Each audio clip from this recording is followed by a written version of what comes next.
Um, in today's lecture, yeah, in today's lecture, I'm going to finish the remaining part of the Renaissance movement with a specific reference to art, artistic development, sculptural development, fresco, and mural paintings.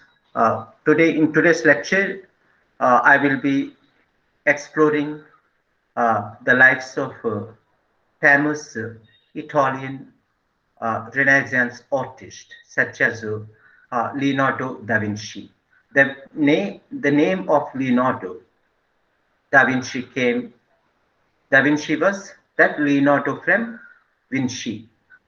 Vinci was a Italian village. Uh, Da Vinci belonged to this particular village called Vinci. So hence it was called Leonardo da Vinci.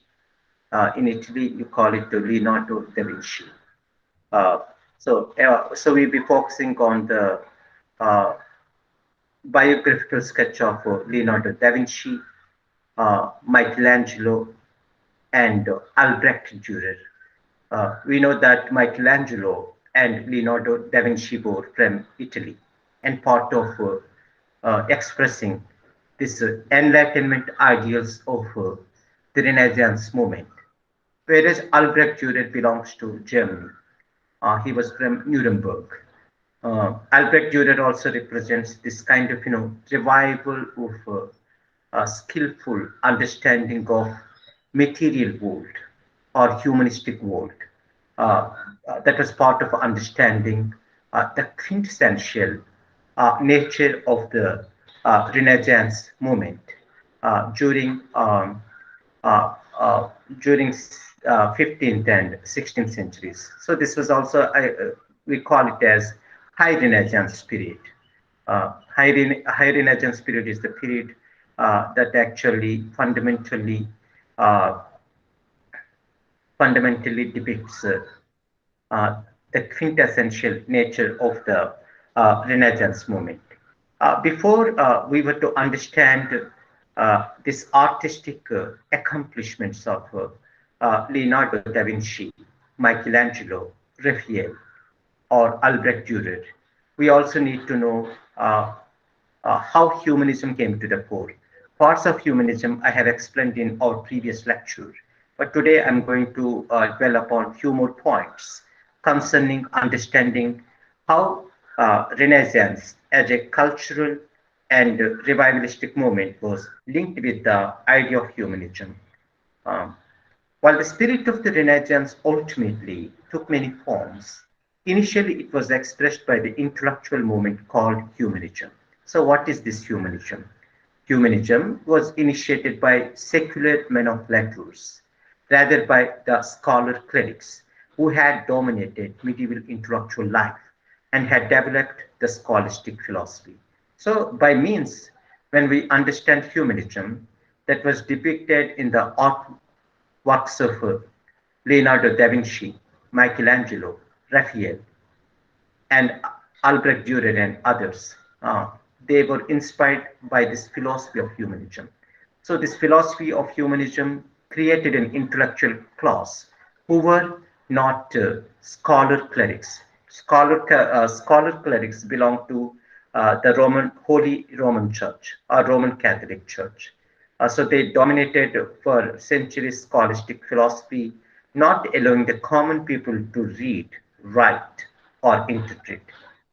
So the intervention of humanism as part of Renaissance movement was to break these shackles of limitations.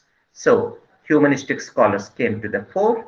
Now they began interpreting about human life, culture, society, family, state, king, subjects, even wildlife. So this is how humanism began to flourish in Italy from the beginning of the uh, 14th century or towards the end of the 13th century and achieved fruition for the first time in Italy. Later on, it spread around other parts of the Western Europe. His predecessors were men like Dante and Petrarch. Dante Petrarch like people, Dante's Divine Comedy, Dante's Inferno. You can see, Dante was believing. Can anyone tell what this Dante's work, like Inferno, Divine Comedy, tells about? Do you have any idea? You might have heard before. Italian thinker, Circles philosopher. of hell, Yes? Yeah, go on. different levels of hell. Different levels of hell. Yeah. What else? What more you can interpret?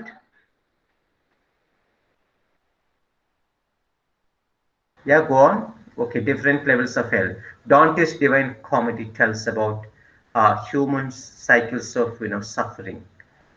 So the hell was also beautifully represented in this aspect of Divine Comedy.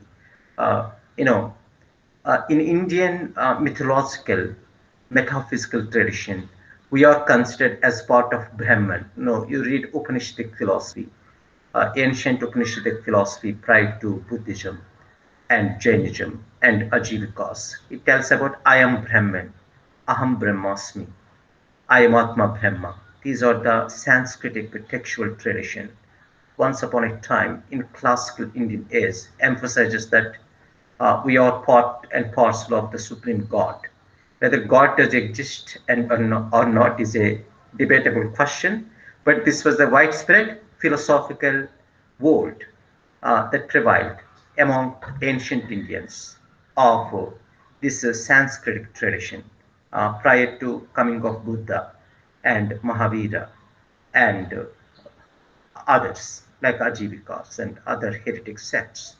So Indian philosophy primarily emphasizes that we are part and parcel of the Brahman if we are following our textual tradition. But in the West, the Christianity emphasizes human as sinners. Primarily, human beings are committing sins, so they have to repent, so they have to go to the church, they have to believe in the authority of the Holy Roman Catholic Church, the divine sanctum of the Pope, and the divine attribution to the kings. Our kings also attributed this divinity. That is similar like in Western Europe, even in the age of absolutism, divine rights of the king. Like Louis the 14th believed that he was son of he was sun king, so he was prizing uh, or offering eulogies and obeisances to sun god. Is there like a Suryavamshi, Chandravamshi kind of lineages were appropriated by Indian ruling monarchs. But in the Divine Comedy, Dante expresses that uh, he removes this part of humans are uh, not actually part of God, but we are part of the materialistic world. Though he emphasizes on the supremacy of God, when he was placing the human beings, we are going in the cycles of hells. So basically, our life is about suffering, survival, and mere existence, rather than the ultimate pinnacle of any kind of uh, supremacy over nature. So this is one kind of philosophical lamentation about human life. Unlike other humanistic thinkers and philosophers of this time, Renaissance between 13th and 16th centuries, Dante's Inferno, Dante's Divine Comedy tells about lopsided aspects of our human existence. We have the condition of happiness, the condition of sorrow. It's like similar like natural environment or ecology or climate. Uh, when a beautiful rain comes, we enjoy, we get thrilled. It's a beautiful kind of thundery showers occurring, especially when you were children or when you were teenagers. You would be enjoying at this age. You would enjoy spells of rain, spontaneous rainfall, or a dam was broke out and the flood waters were going on. This is the fury of the nature. For children, it's a kind of entertainment that is even for youth like you. But for the governments, for the rulers of the state, a breaking of dam is a major concern. because it affects the agricultural productivity. By next year, if drought conditions would come back, this dam water was now broke because of the dam was broke, flood gates were destroyed. So this would be a major concern for the state. So humans have different kind of psychological positions in understanding the elements of nature, or in receiving or perceiving the elements of ecology, uh, cultural attitudes, and so on. One is defined by kind of joy, enthrallment, and happiness. Other is defined by concern, anxiety, and about what would happen by next year. So these kind of emotions and characteristics, conditioning of human life was beautifully depicted in Dante's Divine Comedy, but also in Inferno. So this is about humanism, understanding humanism. So the fall of Constantinople in 1453, that is around mid 15th century, provided humanism with a new avenue to thrive. For many Eastern scholars fled to Italy, bringing with them important books and manuscripts and a tradition of Greek scholarship. So humanism had several significant features. When I said humanism is just uh, uh, is not about humans, but how humans characterize or how humans embody different kind of mechanisms, characteristics uh, in their life. First, it took human nature in all of its various manifestations and achievements as its subject. Humanism as a concept, human psyche, human psychology, human understanding of the world. All these were called part and parcel of humanism. Second, it stressed the unity and compatibility of the truth found in all philosophical and theological schools and systems, a doctrine known as syncretism. So, syncretism was another aspect of humanism uh, propounded by Renaissance thinkers and scholars. What is this syncretism? Syncretism emphasizes on the unity and compatibility of the truth. So when you wanted to establish a truth, it should not be your individual perception of life, individual understanding of an event or anything. If you are assessing a leader, whether a Congress leader like Indira Gandhi or BJP leader like Sardar Vallabhbhai Patel, you have to take into the consideration of the a holistic understanding of the political figures or cultural leaders or even religion, even about the society. So, so the syncretism is the quintessential part of understanding the concept and philosophy of humanism that emanated between 13th and 16th centuries in Italy. So Italy was the birthplace of Renaissance. So here humanists were emphasizing not on God, about the quintessential understanding of truth. So this quintessential understanding of truth, embedded by reasoning, but also by incorporating all universal values of uh, dignity of man, dignity of human spirit, dignity of human emotion. So it incorporates all that is good in this life. So it is called then unity and compatibility of truth, found in all philosophical traditions of the time. So this doctrine is known as syncretism as part of understanding humanistic philosophy of the Renaissance movement. So most importantly, uh, humanism emphasized the dignity of man. I already explained what is this dignity of man. So in place of medieval ideal of a life of penance as the highest and noblest form of human activity, the humanist look to the struggle of creation and the attempt to exert mastery over nature. This aspect of understanding the Renaissance philosophy is very, very important.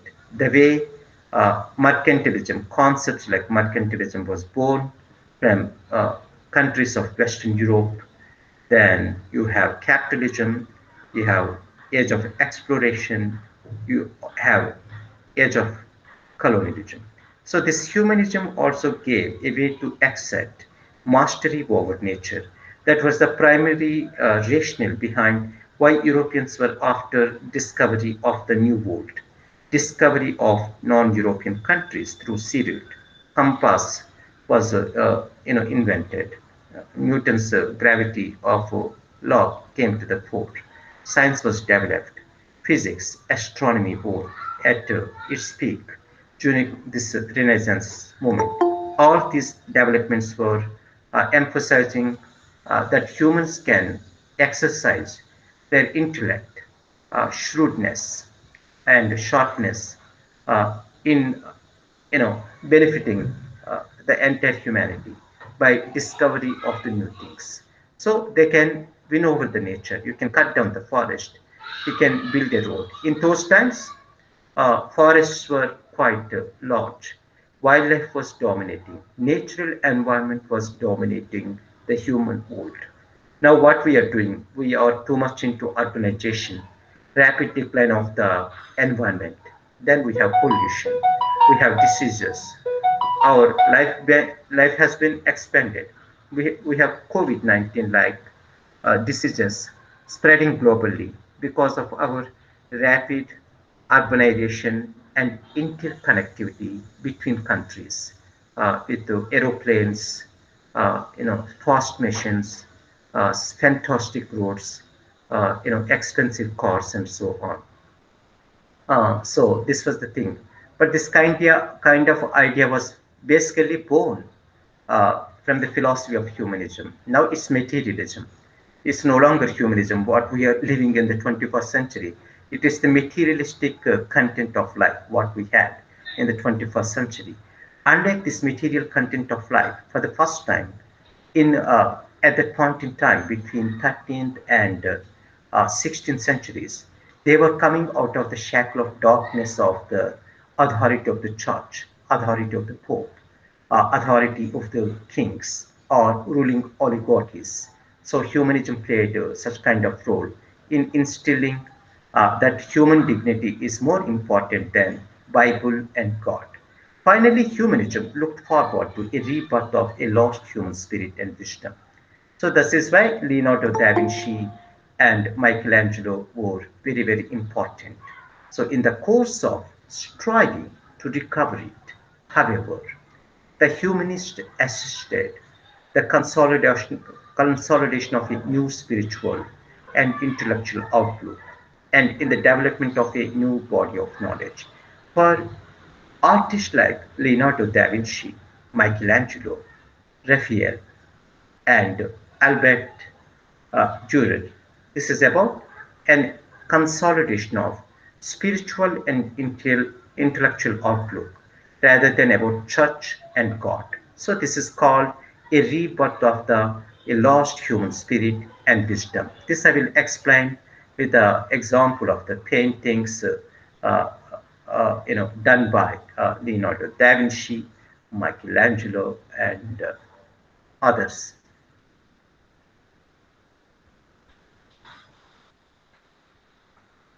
So artistic developments and the emergence of Florence. Florence was the birthplace and the spirit of the Renaissance, uh, where art, the refinement of the Greco-Roman art, achieved its sharpest accomplishment.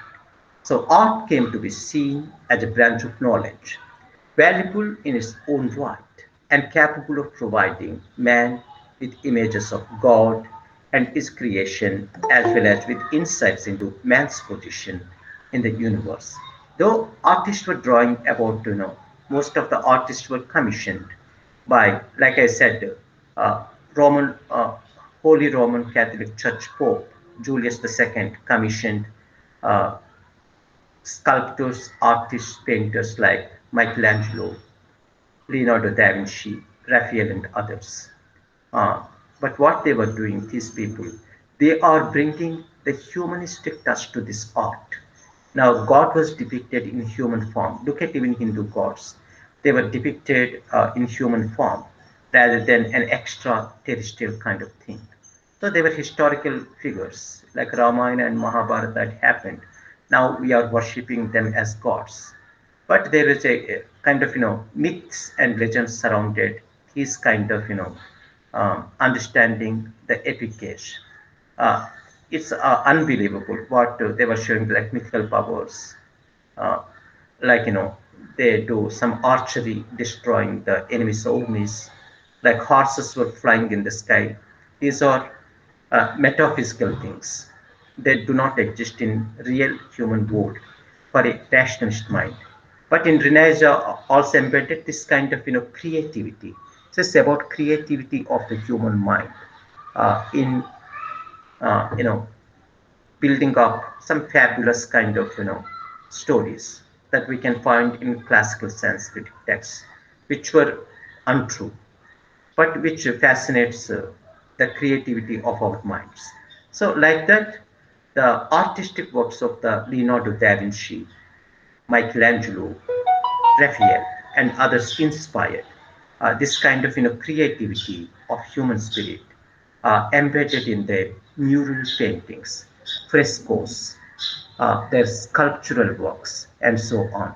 In Italy, they became very famous around this point in time. In the hands of men such as Leonardo da Vinci, it was even a science, a means of exploring nature and a record of discoveries. So, art, when it became to be seen as a branch of knowledge, capable of providing man uh, about the creations of God and its beauty. For Leonardo da Vinci, art is not just an art, but it was even a science, a means of exploring nature and a record of discoveries. Art was to be based on the observing of the visible world and practiced according to mathematical principles of balance, harmony, and perspective, which were developed at this time.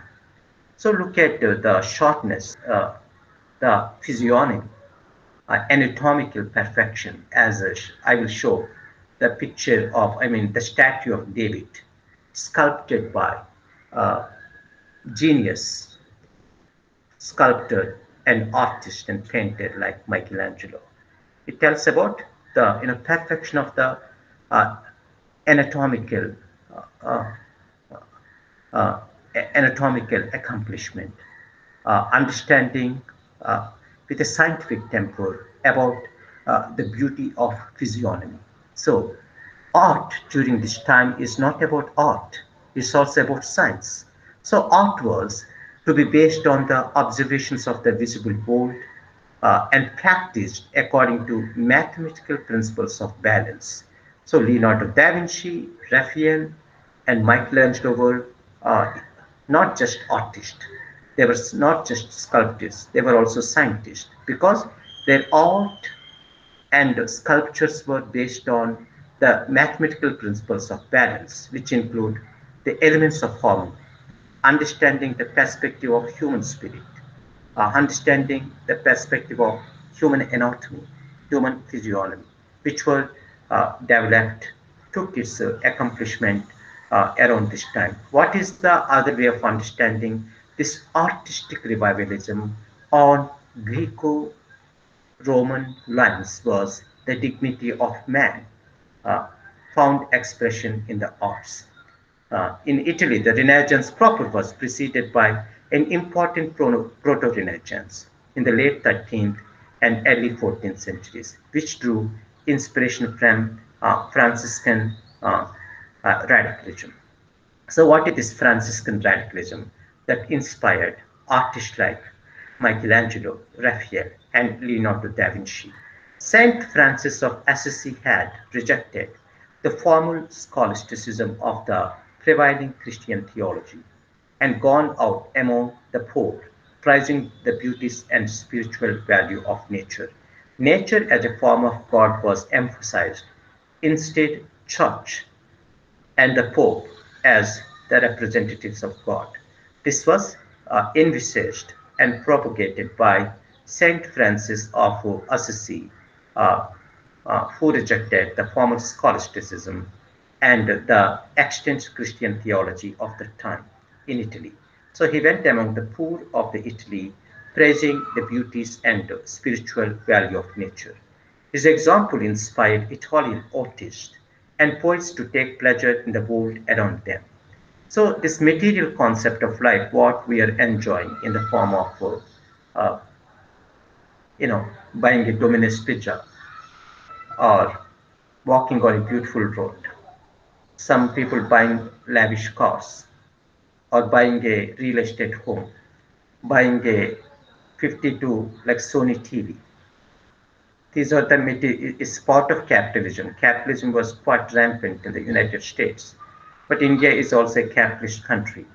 Um, but unfortunately, it came inadvertently from the idea of humanism that was born between 13th and 16th centuries in Renaissance Europe, especially in Italy. Now, Saint Francis of Assisi has to demonstrate, like Sai Baba, like Shirdi Sai Baba in Maharashtra, uh, or Kabir in the Middle Ages, Kabir or Surdas. He was going among the common people and propagating that Bible is not the ultimate authority. It's not the Christian theology. Don't go to a clergyman or a pastor to learn about what God is. God is there around you, in the sky, in the water, in the sunrise, at the moonrise. So you can see God through natural elements. So this was another concept of debunking Christian theology and emphasizing uh, the supremacy of nature as a part of understanding to humanism.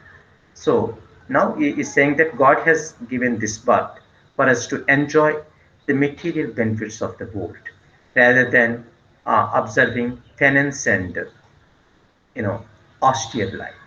So Christian theology was emphasizing, oh, you were born as a sinner, you give some money to us, so we pray to Jesus Christ and we, release you from those sins.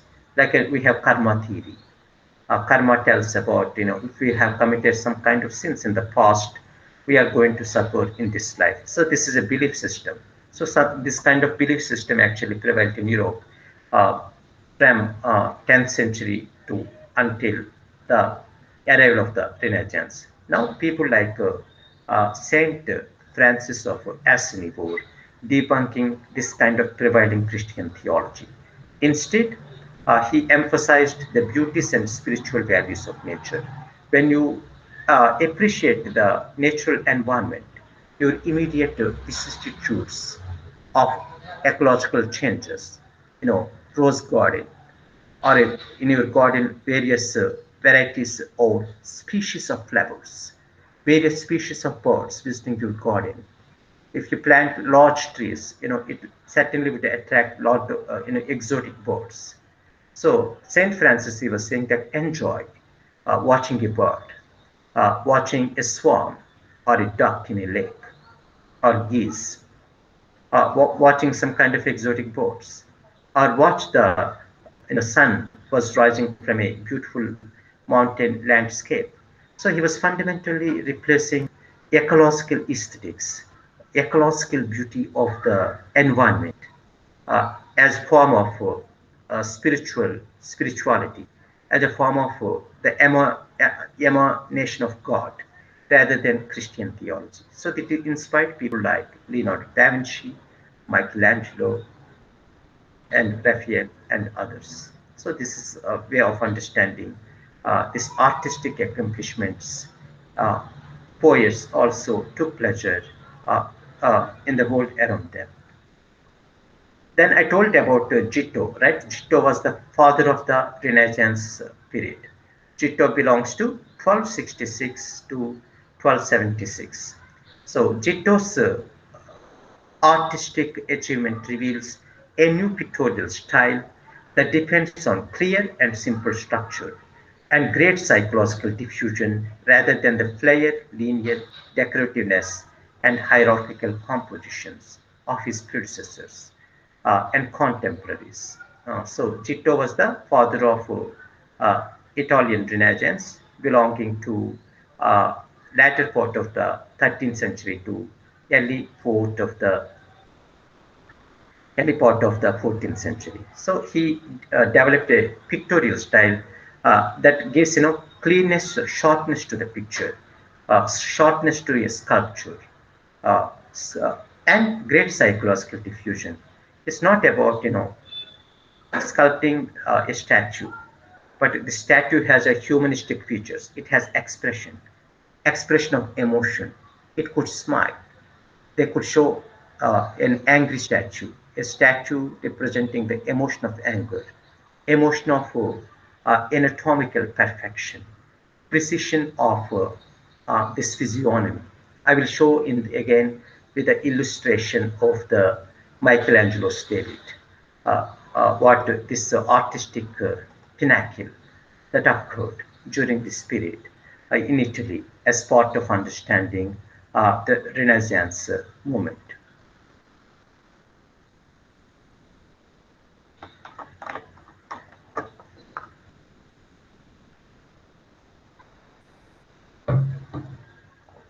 So let me go to now. Let me finish Leonardo da Vinci. So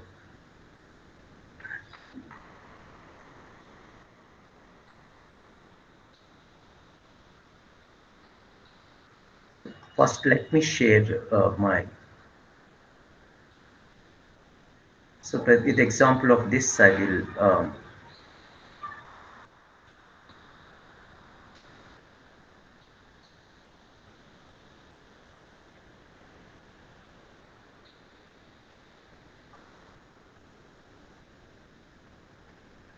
guys. Can you see this presentation? Yes, sir. Okay. I'm going to. This is actually a Renaissance, no, but let me. Hmm.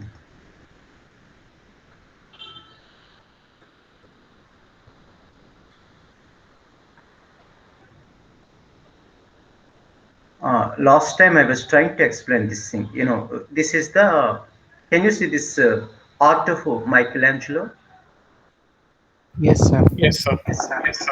Okay, this is called Creation of Adam, a fresco painting by Italian artist Michelangelo. So it's a fresco mural painting. So a fresco mural painting was a technique for the first time came to the fore during the Renaissance movement in the High Renaissance period that was 15th and 16th centuries. So this particular fresco drawn by Italian artist Michelangelo tells about so this artistic precision. Look at the clarity. It's a muscle body of a young man, and there were also a philosophical man. So the philosophy and art. What does this represent? This young person, and then there were boy kind of angels were there behind this matured old person. So old and new. It tells about the elements of bygone era, but also an anatomical perfection of a young man drawn by Michelangelo, creation of Adam. So the creation of Adam was uh, done by God. So that was that meaning. But this creation is about a human spirit. You can see the human perfection of the body, perfection of a humanistic form. God created humans with an aesthetic sense. So humans were by nature the aesthetic creations of the God Himself. So that is the meaning we can imply from this particular fresco painting by Italian artist Michelangelo. So this was drawn on the wall, on a ceiling actually, on a ceiling in Rome, I think in Saint Basilica, by Michelangelo. So it's a fresco painting done on a wall. So when you look at, go to Saint Basilica, look at those ceilings. You wouldn't see it's just a architectural splendor. It also has an artistic splendor embedded within the architectural splendor. So this technique of fresco painting came to the fore due to innovative creativity of genius artists like Michelangelo. Next, can you see this Mona Lisa drawn by Leonardo da Vinci? Can you see this painting, guys? Yes, sir. Yes, sir. It's Mona Lisa. So let me first now, with keeping this picture, I will explain about Leonardo. What do you see so special about this picture? What do you see according to your observation? How does this, painting appears to you? This image painted by Leonardo da Vinci. What do you look in Mona Lisa painting? What you can observe? Yeah, can anyone? Smile. Smile. Yeah, that's correct. Absolutely. Yeah, you observed very important characteristic in that painting. Yeah. What else? Sir, can you Sorry, hear me? Satyajit, you are saying something. A very, a very A sublime very smile sublime smile. Okay, most of you have and come her across face. the important point. That is a sublime, very sublime. It's not love, right? It's a very sublime, simple smile from this lady called Mona Lisa. This artistic work called titled Mona Lisa by Leonardo da Vinci. So this is about uh, a woman who was not God. She is not a god. She is not a goddess. She is just a normal human being like you and like me. So that is the uh, very innovative thing of that period. So for the first time, Renaissance painters were painting and sculpting and drawing the art of the ordinary people. That was the thing. Uh, they were not gods. Even Michelangelo's David was not a god. He must be some young man, though he was believed to be the god of Florence. He was just a young man, a living human being, inspired Michelangelo to draw. So Mona Lisa was actually appears to be a wife of a uh, Italian merchant. So this Italian merchant commissioned Leonardo da Vinci to paint the portrait of his wife. So that was the initial tale associated with the Mona Lisa. But here, what Leonardo da Vinci was aiming to show us was a smile. A woman can smile. It was a period dominated by orthodoxy, feudalism, and dark clutches of oligarchy and Roman Catholic Church. A common woman can smile. She was a housewife of a rich Italian merchant or a rich Italian oligarch. So she also have same kind of emotional expression like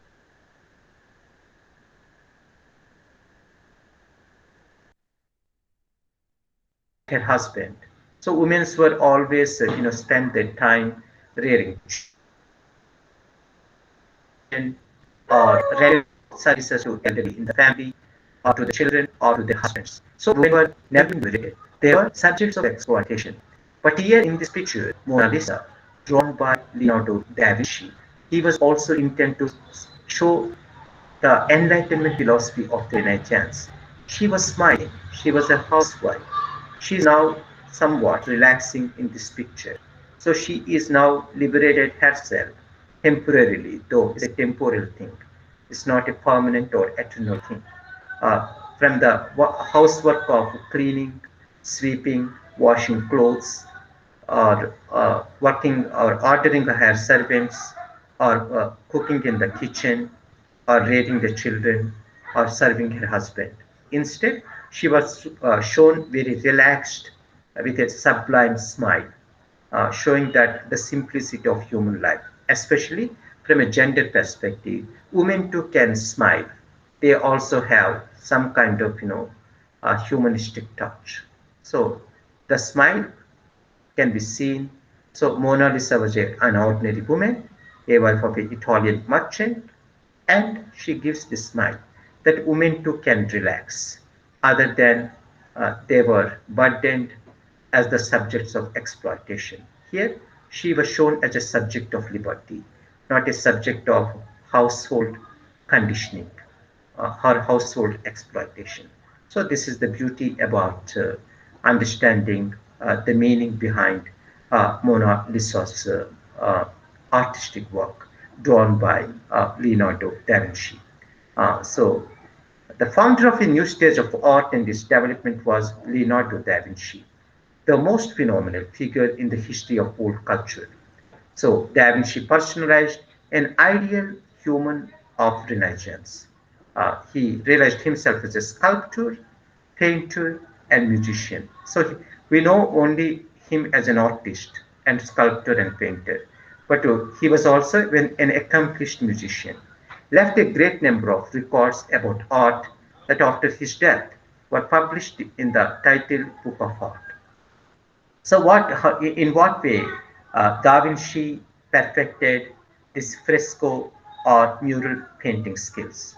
Because he was uh, uh, trained into anatomy, study of zoology, geography, mechanics, and mathematics were all part and parcel of their training to become as an artists, sculptors, and painters. So, in those days, uh, when Da Vinci or Michelangelo or Raphael, before they become artists, they had to study anatomy, zoology, geography. All these elements were mechanics of how you can make an art, but also mathematics.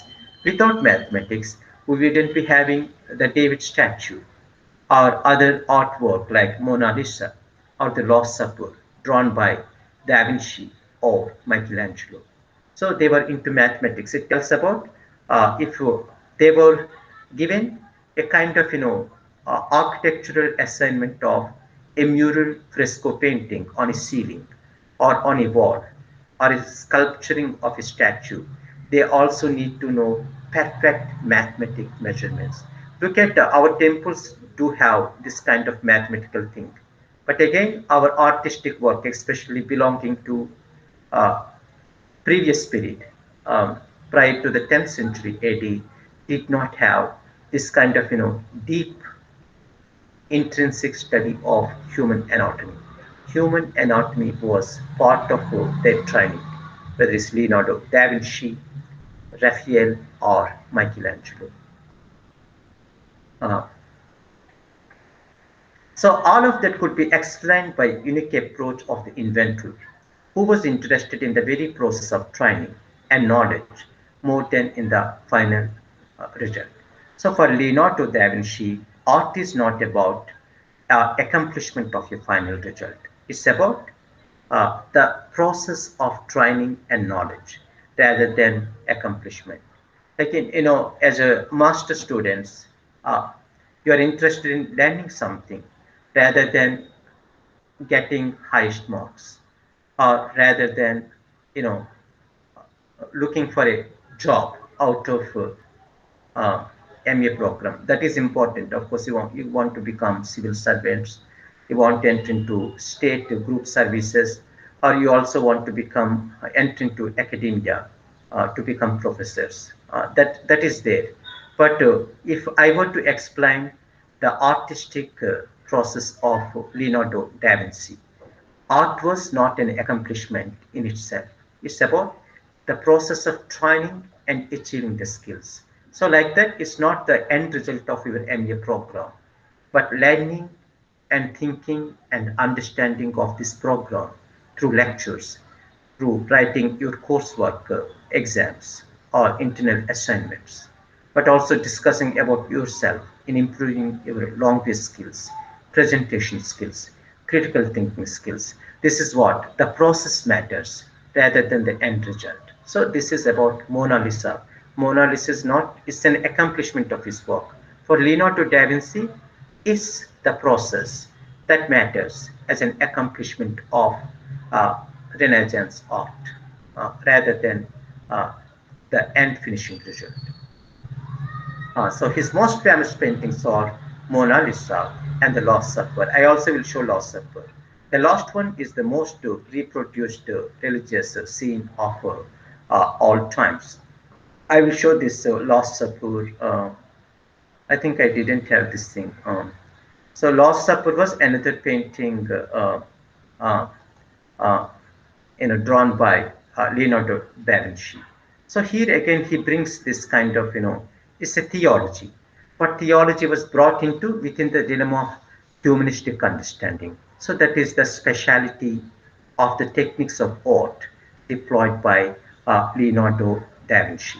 So in the Last Supper, so the Last Supper was a true masterpiece and most major of Da Vinci's work of his Milan period, and the most important work of his maturity. Here in the Last Supper artwork, Leonardo da Vinci depicted the most dramatic moment, Christ's announcement of betrayal. So suddenly in the Last Supper, you see uh, Jesus Christ was sitting in the middle of a group of 12 or 15 apostles. Apostles are disciple of the Jesus Christ. Suddenly, Jesus Christ announces is to his 12 dozen plus apostles that one among his followers would betray him. Suddenly, there was a kind of shock, uh, uh, puzzle occupied the psyche and expression of these apostles, the disciples of Jesus Christ. So this was beautifully uh, uh, engraved in a Renaissance art or a painting drawn by Leonardo da Vinci. Here he shows Jesus was quite relaxed.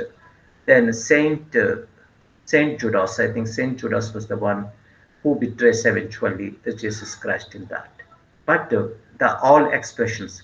So Saint Judas was shown. One of the apostles was shown who would betray Jesus Christ was shown as he was withdrawing uh, away from Jesus Christ. Others were in shock. Others were discussing seriously among themselves why Jesus declared that one of us who were loyal servants of him, loyal devotees of him, would betray him. So this kind of shocking expression was beautifully engraved, etched in the artistic perfection of Leonardo da Vinci. So Leonardo's experiments with different fresco and mural techniques caused a short life of work, but gave it a spirit of mystery. So other way of looking at Mona Lisa, this particular Mona Lisa artwork was, it is also an element of mystery. She was smiling. One of you have said it's a sublime smile. It also liberating for a woman from understanding the history of gender within the context of the Renaissance movement. But it has an element of mystery. All of his uh, paintings have an aura of mystery and something unknown. So you can see that kind of this aura of simplicity, but aura of mystery surrounding this Mona Lisa artwork or the painting of Mona Lisa by Leonardo da Vinci. So, but it also a beauty and harmony more than religion. So in drawing like Last Supper or other works like Virgin Mary or this Mona Lisa, uh, Leonardo da Vinci was not aiming for realism. It was how beauty and harmony can embedded in everyday life, such as the drawing or the painting of Mona Lisa. Their paintings may have been based on nature, I mean Renaissance painters, but Renaissance painters and sculptors had no interest in mere replication. Instead, they looked for ultimate truth. Read it this carefully. Renaissance painters like Michelangelo, Leonardo da Vinci, and Raphael, even Albrecht Dürer from Germany, were looking for ultimate truth in a study of the classical world of Greek and Roman culture. So it was this spirit provided artists with an ideal perfection, their aesthetics. So artistic aesthetics were achieved the pinnacle of perfection in the artworks of Leonardo da Vinci, Michelangelo, Raphael, and others. So this inspiration of Greek philosophy was certainly uh, undeniable. The way they became very accomplished artists and sculptors. Thus, Greek philosophy provided the secret of the perfect human type with its proportion, muscular structure, oval face, triangular forehead. Let me first go to Michelangelo's work then. Uh, can you see this picture, guys? Michelangelo's David. Yes, sir. So this is the statue. It looks like completely without clothes, but it tells about the anatomical perfection. So this is the complete picture. It is located in the National, I think, Academy of Museum or something in Florence, Italy. So if you visit Florence in Italy, uh, the hometown of the Renaissance movement between 13th and 16th centuries. This is where David's statue is located. David is a David is a muscular, young, and anatomical accomplishment of the sculptural work, sculptural accomplishment of Michelangelo. So here is Michelangelo's David, located in one of the national museums in Florence in Italy. So here one observation is David's eyes look toward Rome. By this time, Florence was home of Renaissance movement. But Rome was also home to the Pope. So this Holy Roman Church, uh, the Pope was also patronizing these artists. So in this way here, David was the god of uh, Florence, Italy. But his eyes were looking towards Rome. That is one thing you can observe how he was positioned in this museum located in Florence in Italy. So other form of understanding David is, um, you know, the Greek philosophy. The statue of David was inspired uh, the psyche of Michelangelo based on Greek philosophy. So this Greek philosophy provided the secret of perfect human type. So this statue of David embodies the perfect human type with its proportion, muscular structure, oval face, triangular forehead, straight nose, and balance, with the way on the hip, all of which can be seen in the paintings of Raphael and the immensely expressive sculpture of Michelangelo, that is David. This is, highly immensely expressive sculpture.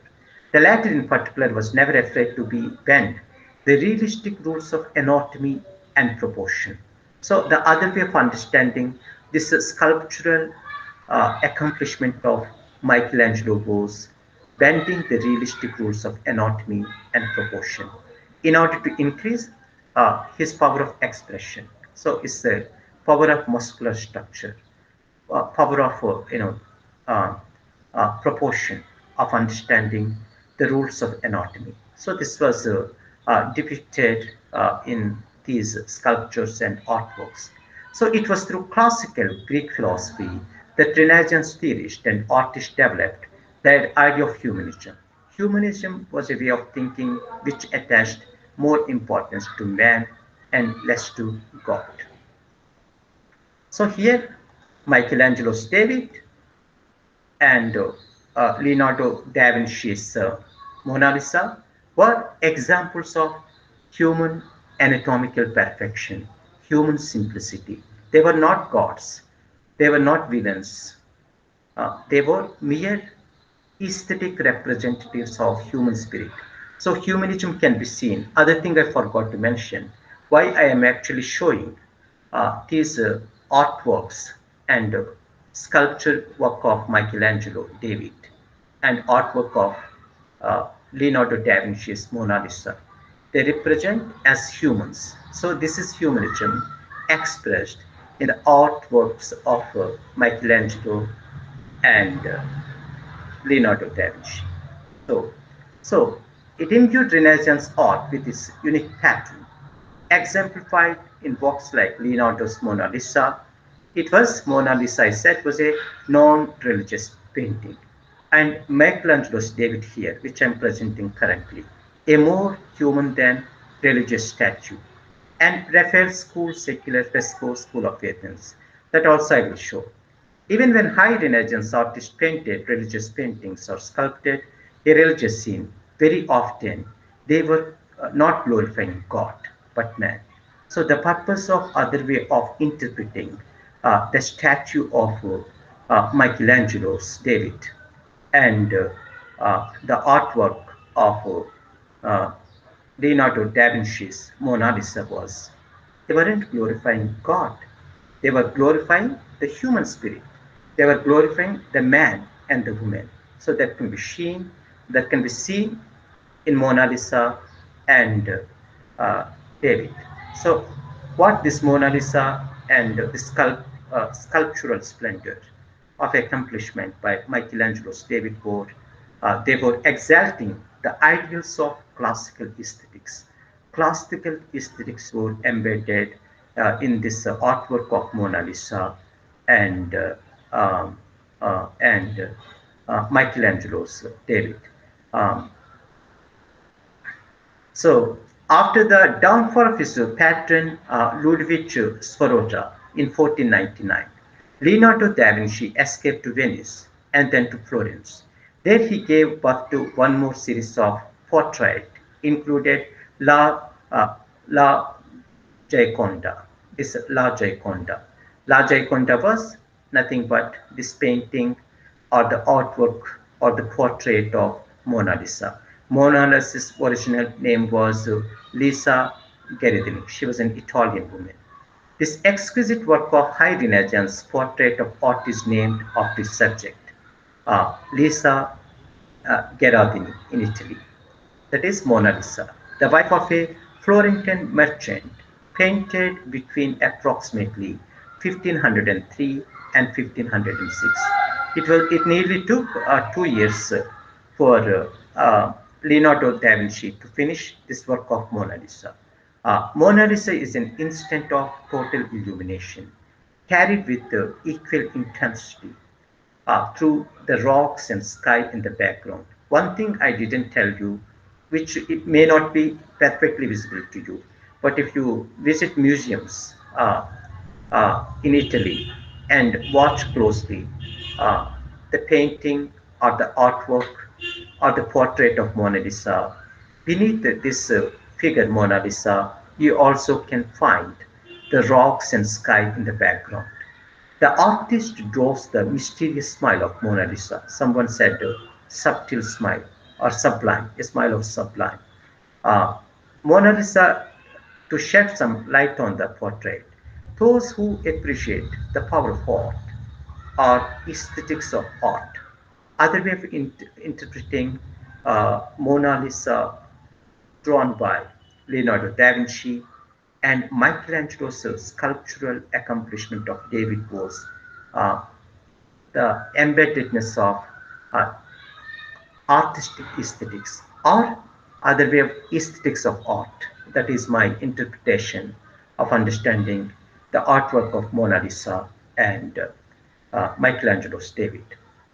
So uh, those who appreciate the power of art also noted the enigmatic quality of the woman depicted in her eyes. Other way, you didn't see close enough of the eyes of Mona Lisa in this online lecture. But if you actually see the big canvas of Mona Lisa portrait, her eyes also had a kind of enigmatic quality uh, and around the corners of the mouth. So a certain element of mysteriousness and enigma surrounded this artwork called Mona Lisa, who was not a goddess, but an ordinary Italian wife of a Florentine merchant. So the detail of the face shows the effect of sfumato. What is a sfumato?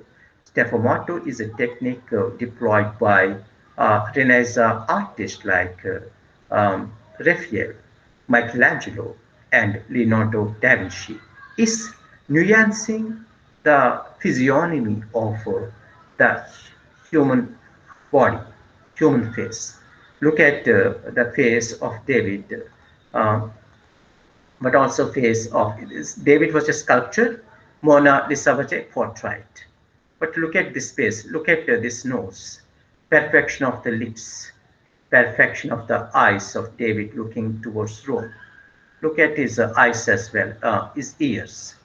Look at his neck, how his hand. It all has anatomical precision, anatomical perfection that was skillfully achieved by this genius, Michelangelo. It's a thrilling sculpture. So you can see this not only enigmatic quality of a man and woman, uh, but the technique of sfumato. Sfumato is a technique. It's a nuanced uh, description of perfecting your technical skill. So the detail of the fish, whether it's of Mona Lisa or David, shows the effect of sfumato technique used by both Da Vinci and Michelangelo as their individual signatures. So Mona Lisa is the only Leonardo da Vinci's portrait from that period of his life that survived. It is housed at the Louvre Museum, Paris, France, where it attracts millions of visitors. If you want to visit Mona Lisa, it's there in Louvre Museum, Paris, where every year it attracts lots of millions of visitors, lakhs of visitors. But David's statue is located in Italian Museum in Florence. Then,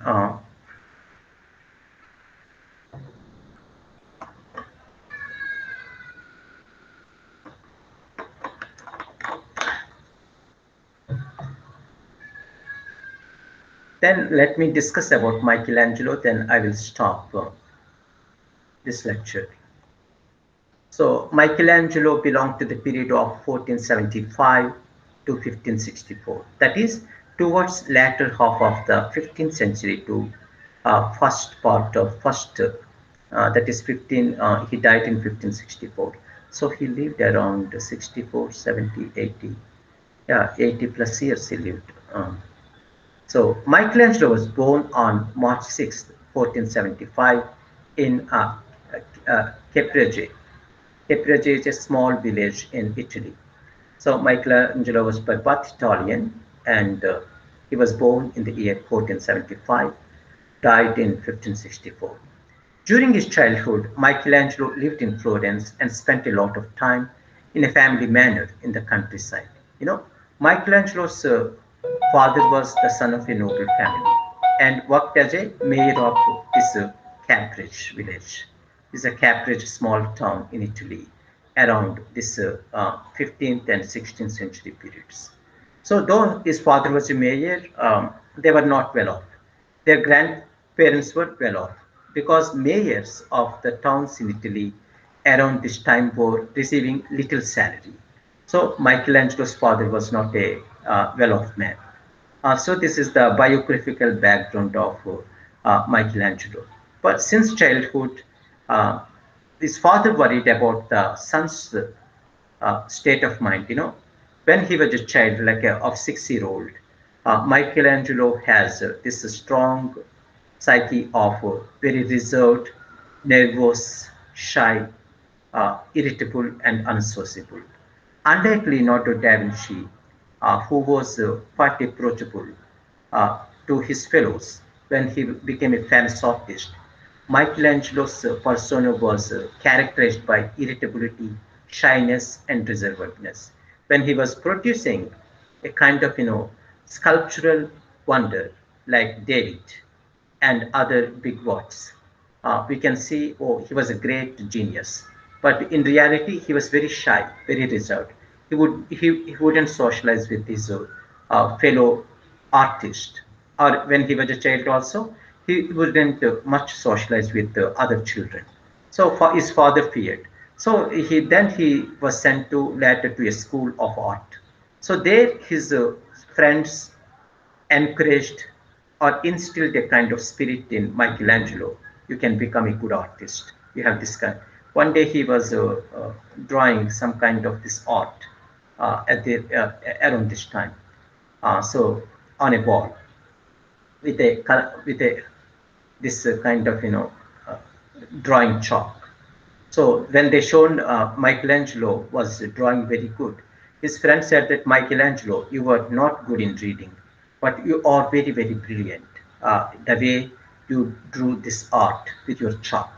So they got uh, very surprised about the skill of this Michelangelo when he was around 8 years old in the school.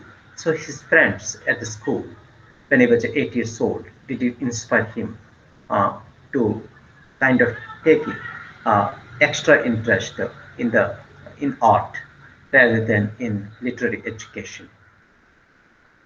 So at the age of 13, Michelangelo explained to his father that he would not continue the family financial business. Basically, his father was the mayor of this small Italian city, but also running some kind of financial business. But after he became 13 years old, around that when you were a teenager like 14 or 13 or 18, below 18, you were expected to, from the age of 12 to 18, in those days, you were expected to embrace the occupation of your father so that you will learn the techniques of business before you turn into 20 years old. So Michelangelo was asked by his father to run his financial business. But Michelangelo said that I'm not interested in our family business. I'm not interested in any higher education, but I'm interested in studying art. So this was the kind of personal initiative came from himself that he doesn't want to embrace the family business of his father. Had he embraced that thing, we wouldn't be having his artworks, including this sculptural splendor called David, which is an anatomical perfection. If you were an art historian, you just wonder about this kind of, what a great artist and sculptor and painter he was, much like as great as Leonardo da Vinci. Both were contemporaries. Michelangelo was younger than da Vinci. Both were also rivals that I will explain in a bit. Thus, in 1488, Michelangelo's father sent the 13-year-old Michelangelo to study in the workshop of Domenico Ghirlandaio. Domenico Ghirlandaio was a famous artist in one of the Italian city. So his father sent to this Domenico. Domenico was the famous artist. There, Michelangelo did his uh, in apprentice as a in art, learning art and sculpture in Florence under the guidance and mastership of Domenico. Domenico was amazed by the skills of Michelangelo. So when at the age of 13, Michelangelo joined this famous artist in Florence, uh, he got amazed. He assigned some of the works apprenticeship to Michelangelo. Then this Domenico, the master, noticed that the works of his new apprentice are much better than those of his group masters. Sometimes Michelangelo could do even better than his master could. So Domenico got amazed.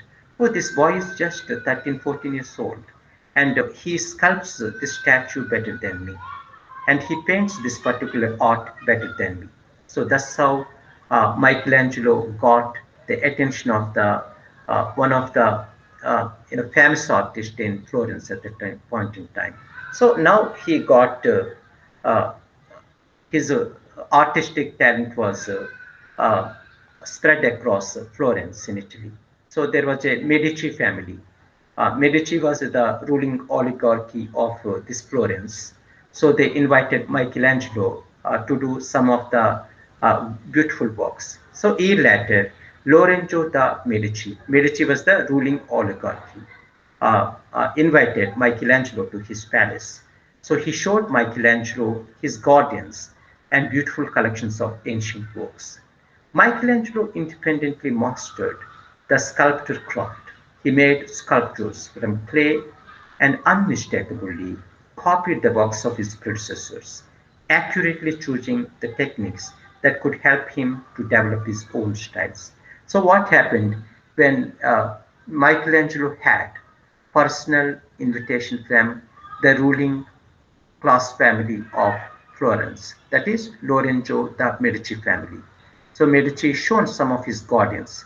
So these guardians were beautifully uh, drawn as a mural painting by Michelangelo on the walls of the Medici, palaces of Medici in Florence. Later, some of the statues were assigned as work for Michelangelo by Medici family. Out of this came this work of David as well. So in 1501, Michelangelo got back to Florence where he was commissioned to create a sculpture of David using a 5-meter block of spoiled marble. This is a white marble. You can see David's picture, a sculpture of David. So it was drawn with a white marble, spoiled marble. Therefore, a lot of masters who did not want to give one more chance to that piece of marble and created something new. A spoiled marble of 5-meter marble rock was given to different artists. Michelangelo was one among them. But splendidly he created this magnificent piece. Others couldn't achieve. So that is the artistic accomplishment of Michelangelo in the year 1501. It's a 5-meter single rock of spoiled marble. Other artists couldn't, they gave up that we cannot create any kind of statue out of it. But Michelangelo took this spoiled 5-meter marble of rock and created this humanistic figure called David. So Michelangelo was not afraid of difficulties and decided to give birth to the statue David. He interpreted the image of David differently than artists usually did. He did not depict the winner with the head of a giant at his feet, with a strong sword in his hand. The sculpture of David created by Michelangelo was similar to Greek heroes. Here, Michelangelo's David was more of a Greek hero rather than the anatomical representation of Italians themselves, because he already consulted some of the books uh, uh, from the Medici family. So, in that, he observed how Greek heroes were described about their physique, their masculinity, their representation. So, based on that thing, Michelangelo was studying his classic Latin and Greek text carefully, then applied that mechanism to his artistic work against this 5-meter spoiled marble, white marble, then won this sculpture of David. So that is a artistic sculptural perfection of giving a Greek hero an immaculate anatomical representation. When the statue was finished, a commission including prominent citizens and artists decided to put the statue on the main square of the city in front of the Palazzo Vecchio. Palazzo Vecchio was a city center in Florence. So the local citizens and artists were delighted that Michelangelo was a genius artist as talented as Leonardo da Vinci. So that was the thing. So what is the other way of understanding Michelangelo? Uh, when he was working at the age of 37, one thing, when you look at this David statue, we were in wonderment of the what a great artist he was, bringing physiognomy and anatomical perfection through this statue of David. It's a wonderment. We admire the statue always because of its artistic precision and physiognomical perfection uh, uh, and anatomical posture. Uh, but as a artist personally, he was very tired. Something I wanted to tell. For a understanding Renaissance movement, you simply write, "Oh, Michelangelo did this, Raphael did that, and Leonardo da Vinci did that." But what they were when humanism came to the fore? as an individual human beings. Were they happy? Were they enjoying this piece of artwork? Compared it to Leonardo da Vinci, Michelangelo wasn't so happy, even though he became very accomplished artist, sculptor, and painter during this time. This is one example of Michelangelo. After accomplishing many artworks, Michelangelo was very exhausted. In his diary, he wrote the following. So this is the statement of personal diary of Michelangelo, which reveals about what he was feeling after finishing works of David and other, uh, sculptural and mural uh, paintings. After making over 400 full-size sculptures, David was one. It's one of the pinnacle achievement. But he made 400 of such full-size sculptures. I felt old and tired. I was only 37 years. So when he finished the 400 sculptural works given by a lot of Italian oligarchy in Florence, merchants, bankers, and ruling oligarchy, Michelangelo writes that after making over 400 full-size sculptures, I felt old and tired. I was only 37 years old, and my friends no longer recognized the old man whom I had become. He also wrote that his eyes almost ceased to see because of hard work, and his life became gloomy and grey. So, this is the one.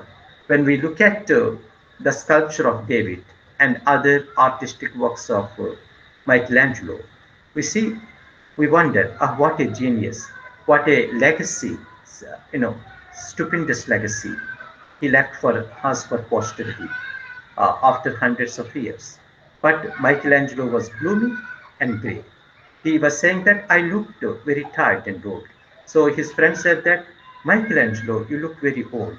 You don't look like a 37-year-old. You look like a 60 or 70 years old man. So that was the tiredness because Michelangelo was always involved in sculpting different statues, uh, achieving the precision of anatomical structure, observing the science of anatomy, science of physiognomy, science of mathematics deployed through nuanced techniques of bringing perfection to a statue, aesthetics to a statue, or simplicity to a statue, or a sculptural work, or artistic work, or a fresco or mural painting. But the ultimate result, personally, he was gloomy. He was very tired. His body was in pains. He had, always this knee pains all the time, pains in hands, so that he was writing in his personal diary. So Michelangelo died on February 18th, 1564. So he lived around 80 plus years. Few days before his death, the artist destroyed the unfinished sketches, drawings, and poems. Then he went to the tiny church of Santa Maria. It's a Santa Maria church in Italy, in one of the Italian outskirts of Florence, where he wanted to complete the scripture of Madonna. The sculptor believed that all his works are unworthy in the eyes of God. So this is one of the uh, disenchantment occupied the psychology and the mindset of Michelangelo, despite the Italian oligarchs, bankers, and prominent citizens who are praising the artwork and the works of sculpture uh, done by Michelangelo. He remained very unhappy. He said that I sculpted these, I'm just an artist, but all my works, including that of David, were unworthy in the eyes of God. So that is the thing about Michelangelo. So these two examples I gave to understand uh, uh, about the artistic accomplishments during Renaissance. Guys, can you see this painting as well? It's Leonardo da Vinci's Virgin of the Rocks. Can you see this Yes, sir. painting? Yes, sir. So Yes, you sir. see this one is not like that. But Leonardo da Vinci's Virgin of the Rocks. You can see Virgin, the Mary. He is the infant Christ.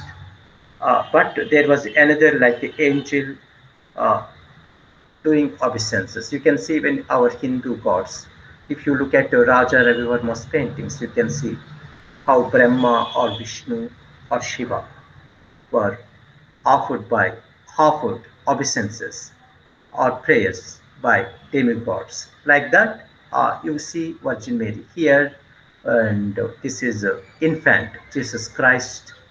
Uh, this is actually Virgin Mary. This is Jesus Christ. So these are the demigods. There is another demigod and a child offering their obeisances or prayers to child Jesus Christ. But what is interesting thing about it's not godly. It's the human spirit that makes this uh, painting very interesting. Behind that, you have waterfalls, you have caves, you have some kind of ecological aesthetics presented in this artwork. So the Virgin of the Rocks is not about Jesus Christ, not about spirituality alone, but it is also about how environmentalism, ecological aesthetics, as a kind of sfumato, as a nuanced technique deployed by the artistic genius of the Renaissance period, Leonardo da Vinci. Then, uh, then can you see this thing? This is School of Raphael.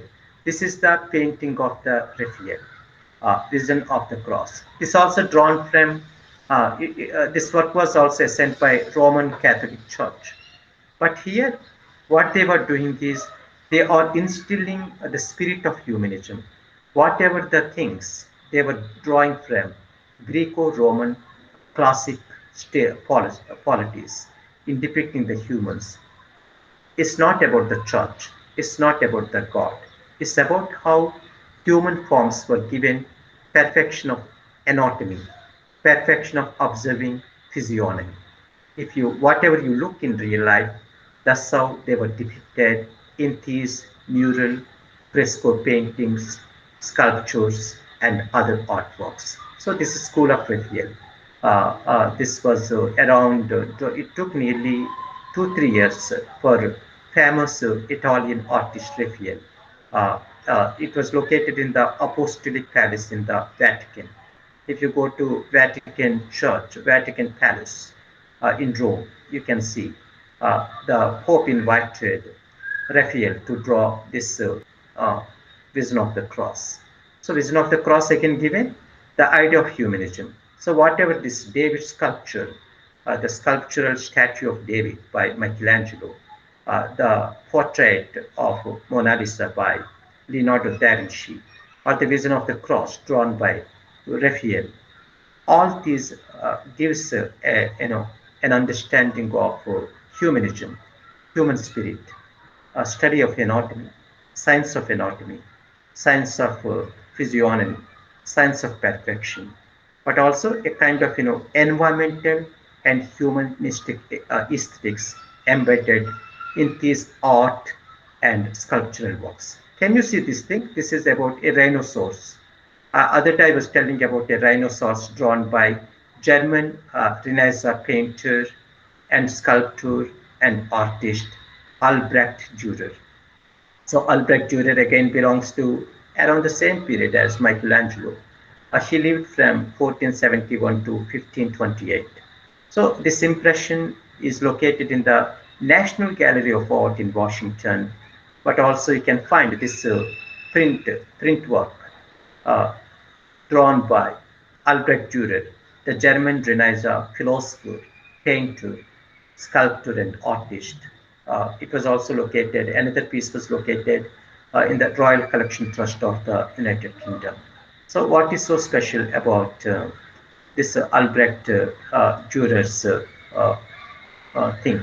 So, what is this rhinoceros print work drawn by uh, pencil drawing by Albrecht Dürer tells about you. So it's a rhinoceros. But what is so special about this rhinoceros? Can anyone tell if you have heard about Albrecht Dürer before? Yeah? What is so special about this rhinoceros? It's an Indian rhinoceros actually. If you visit Kaziranga National Park, you can, or any zoo, you can see rhinoceros. But what is so special about this Albrecht Dürer's rhinoceros? He did not personally see this animal. He only had about this animal that inspired him uh, to draw a, a wild species picture which he never seen him.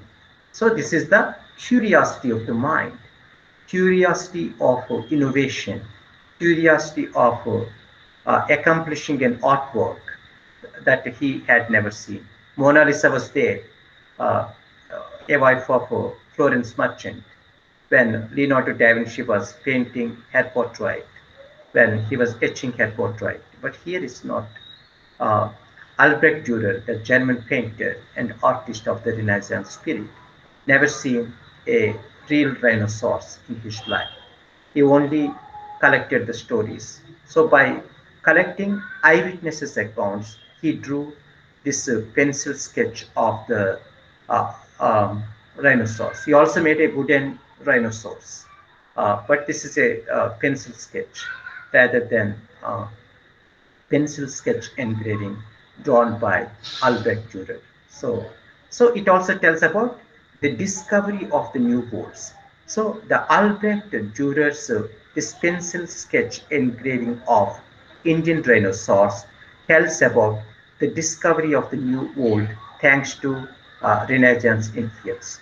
So the Renaissance began to take a far more global shape. So it also about a globalization of representing the artwork, not of their inner world, but also outer world, is called non-European world or New World. So that is that made these artists quite unique. That they weren't just interested in their immediate qualities, cultures, societies, or environment. They were also interested in the exotic world outside Europe. It's called the discovery of the new world. So that is the specialty of this Albrecht Dürer's uh, wonderful work of art, uh, this Indian Renaissance. The Renaissance began to take on far more global shape as artists like Albrecht Dürer and Hans Holbein developed their own artistic styles in Northern Europe.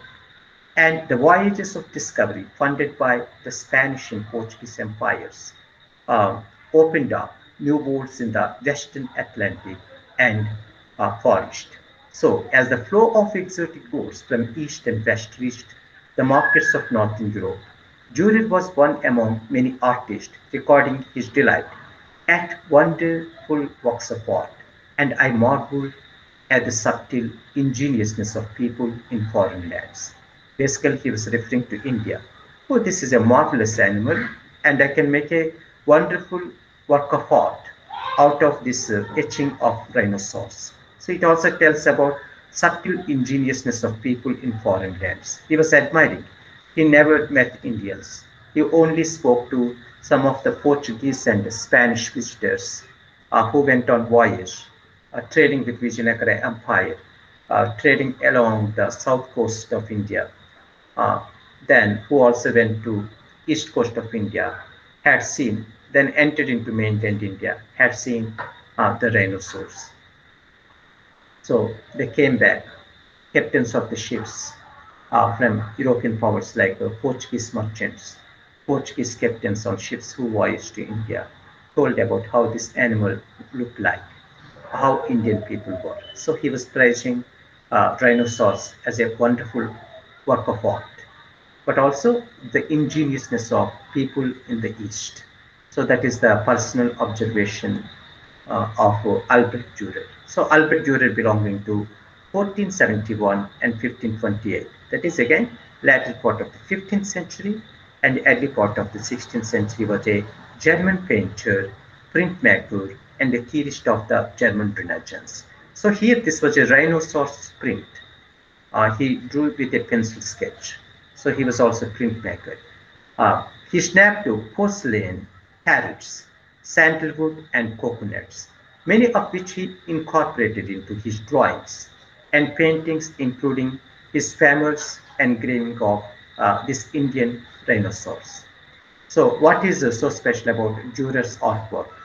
Durer was a boldly and inquisitive artist who was intimately connected to the latest developments in trade, politics, and science. What is the other aspect of understanding this particular print work of Indian rhinoceros?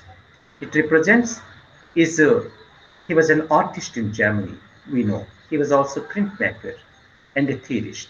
But his artwork was intimately connected to the latest developments in trade and commerce, politics and science. And this is exactly what gives Renaissance art its vivid originality and technical brilliance. If Leonardo da Vinci and Michelangelo were deriving or giving a rebirth to Greco-Roman world through the artworks of such as sculptural work of David and Raphael's school of uh, Athens. For Durer, it's the trade and politics and science and his intimate connection to it, thus bringing his art a vivid originality and technical brilliance. So the aforementioned woodcut of an Italian rhinoceros by Durer has proved endlessly popular since its first publication in 1515. Originally, it was sculpted on a wood by Albrecht Durer, the German Renaissance painter, but later he made a print. So the print is the one I'm showing it to you in today's class. So 8 editions of this rhinoceros print were taken from the original wood block over the course of a century. So this impression of rhinoceros is one of the large numbers of printed in the 16th century after Durer's death. So when printing came, the printing of artworks also came to the fore during this latter part of the 15th century and early part of the 16th century. So as early as 15th and 16th centuries, they discovered print. Albert Durer's artwork of this rhinoceros was sold in thousands of copies. He sold around 500,000, around 5 lakh copies around that time.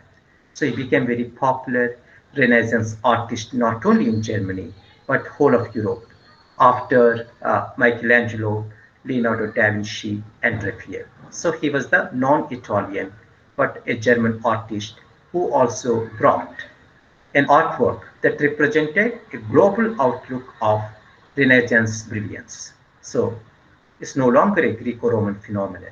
They were looking outside world. Animals, environmental aesthetics were brought into the paintings, sculptural works, and print works of the Renaissance artist. So this rhinoceros became very popular.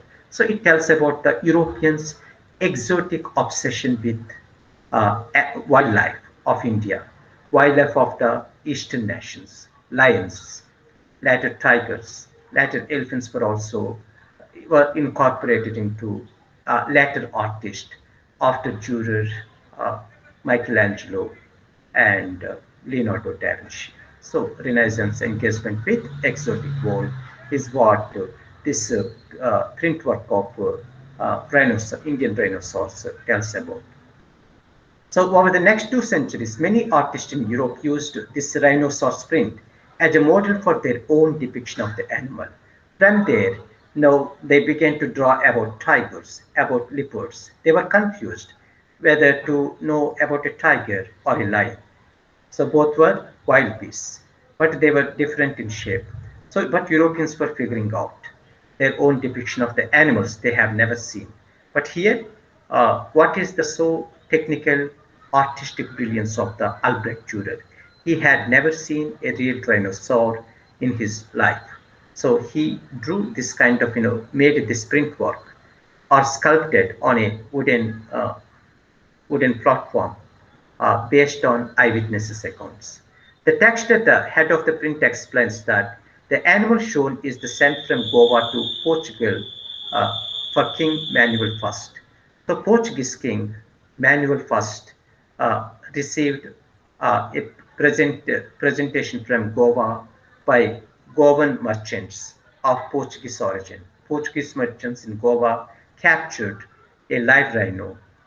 It traveled over 6 months on ship, then sailed to the waters of the European coast, reached Portugal shores. Then this live rhino, which was captured by in mainland India, purchased by Portuguese merchants in Goa, now given gift to the Portuguese emperor or the King Manuel around this time. So the Portuguese king sent the animal on as a gift to the Pope, Holy Roman Pope. This live rhino, Indian rhino, which was brought as a gift by Portuguese merchants, given as a present to King Manuel I of Portugal. Later, this Portuguese king gifted this animal to Holy Roman Church Pope. But it drowned when the boat was traveling in sunk en route. Though King Manuel given this rhino, the boat was sunk en route reaching Rome. So the rhinoceros was the first to arrive in Europe for centuries and caused this sensation. What is the other way of understanding this print work or wooden artistic accomplishment of Albrecht Dürer? It also tells a historical tale of how rhinoceros was part of the Renaissance artwork, but it was also an animal coming from Eastern countries, Oriental lands, Oriental cultures, Oriental geographies, or Oriental or Eastern environment. It was the first animal to arrive in Europe for centuries and caused enthralling sensation among the people. So that's where it's about Albrecht Dürer. So I have explained the artistic and sculptural works of Michelangelo, uh, Albrecht Dürer, Raphael, and Leonardo da Vinci. This is about understanding how Renaissance can be called as a rebirth, but also can be framed into global history question of discovering exotic species as represented in the artwork or the print work of Albrecht Dürer. So I gave all kind of technical language pertaining to understanding art history, why art is the embodiment of human spirit, the so-called human philosophy, humanistic philosophy, philosophy of humanism can be seen in the statue of David uh, by Michelangelo or Michelangelo's in the work of Michelangelo's David, Leonardo da Vinci's Mona Lisa, but Leonardo da Vinci's artwork of Lost Supper, but also Albrecht Dürer's extension of this kind of humanism and realism in the print work or wooden work of Indian dinosaurs. So I touched 3, 4 examples in this one end of our class. Um, so I'll stop here. Do you have any questions or comments you can ask me? Have you understood the lecture? Yes, sir. Yes, sir. Yes, sir. Yes, sir. Any questions or comments? No questions? Any observations? You have to speak. When you speak, this is one part of, actually there should be 1 hour seminar class. I thought I should conduct every week where each of you will do a 10-minute presentation. If you are attending an interview in civil services or there will be panel members, there will be 6, 7 civil service panel members. You have to speak, right? Among friends yourself, you speak, but you also do a formal presentation.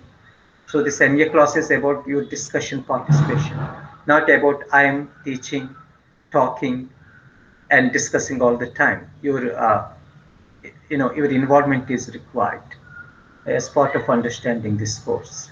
I'm not forcing you, but if you understood the lecture, it's fine, okay. But if you have made any observations, you can tell tell me or tell your classmates in this live online class. Since we are missing our physical classes at the university campus. Okay, guys. Okay, let us meet. If I'm not taking class on Wednesday, I will take a um, class on Friday. Friday morning we have a class, right? So if I were to take a class, I will send an invitation in Wednesday. If not, we are going to take a class on Friday. Absolutism, I have already had a recorded version of absolutism, age of absolutism. So I have covered enlightenment, Renaissance. What is the other lecture I have covered? Age of Enlightenment and Age of Renaissance. Is that only two topics I have covered? Is that? Yes, sir. Yes, sir. Okay. Absolutism, I have a recorded lecture. What I'm going to do by today's evening, I will send to the course material and audio recordings of our so-called lectures, but also a lecture, pre-recorded lecture of the absolutism. On Wednesday or maybe on Friday, we'll discuss about Reformation movement by Martin Luther. That is very important. By this evening or tonight, I will send the audio recordings of the absolutism, age of absolutism, the Renaissance movement, and age of enlightenment. So our next lecture will be on Reformation movement under German monk, professor, and philosopher Martin Luther. I'm going to discuss some new information other than what you might have heard about Martin Luther. There was a critic of Martin Luther, uh, the champion of the Reformation movement. That will be discussed in Wednesday's or Friday's lecture. So you can leave. Whose class you have? Do you have class at 11:30? Yeah. No, sir. When, sir? Do you have class at 11:30? Uh, okay. Yes, sir. Today, sir, you were asking about today. Yeah, about today. Yes. Okay. Yes, No sir, one we is have speaking. class. Yes, sir. 11. Yeah, whose class you have? It's an informal chat. Our class is over. I'm just asking to converse with you. So, I don't have any class, sir, personally. or somehow you have different courses. There's some political science students are there. Sri Chandra and Uttesh Kumar were from political science department. Yeah, my course has interdisciplinary students, not just from history field, but also other disciplines. Uttesh Kumar and Sri Chandra were from political science department. Okay, you can leave the class. Thank you, guys. See you on either Wednesday or Friday, depending on my schedule. Yeah, Thank you, sir. Bye. Thank you, Thank sir. you, sir. yeah. Bye bye. Bye, sir.